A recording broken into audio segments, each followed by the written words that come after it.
Hello again. I am Jared Case, curator of film exhibitions at the Dryden Theater and the George Eastman Museum. And I've got another streaming recommendation for you based on films we were planning to bring you here in the Dryden Theater in response to the Choreograph exhibition, which is on view here at the museum until January 3rd, 2021. In that exhibition, photographs by James Welling feature people, dancers usually, in the context of a landscape or in the context of architecture, creating a very specific space for these images. This got me to thinking about the long take, or the oneer, which involves not only people moving within a landscape, but the architecture and the choreography that happens between those characters on screen and the camera itself. Yesterday we talked about Rope from 1948. Today we're going to talk about Russian Ark, the 2002 film directed by Aleksandr Sokurov. It is Sokurov's tribute to the Hermitage Museum, which is the second largest art museum in the world, second only to the Louvre. And in a single shot, over 90 minutes, Sokurov takes us on a personal tour of the art that he appreciates the most from that museum.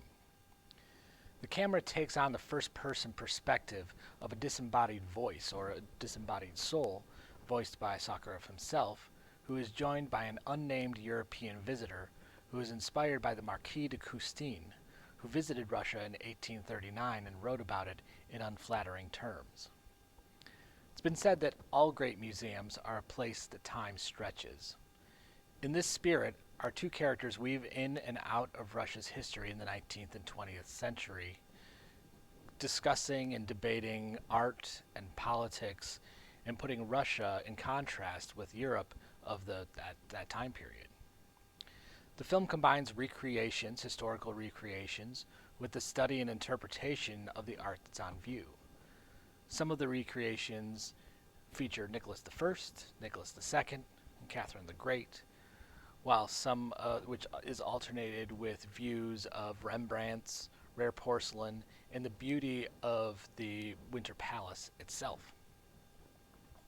Unlike the next film that we talk about, this film uses a Steadicam, and it uses it to great effect, creating a fluid, dreamlike exploration of one of the world's great art collections in one of the world's great museums.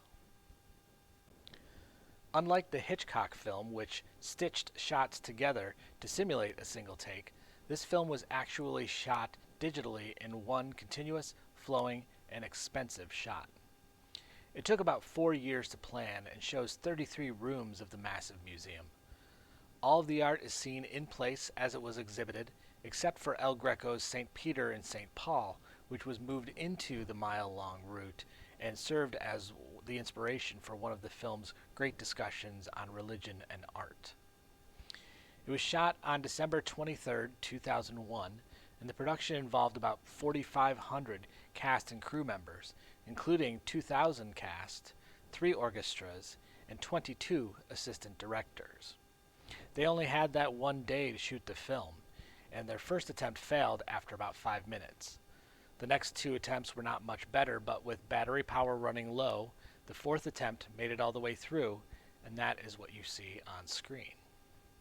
All of this despite the language barrier between Sokurov, who speaks only Russian, and the director of photography, Tilman Buettner, who speaks only German, and was carrying 77 pounds of batteries throughout that mile-long route.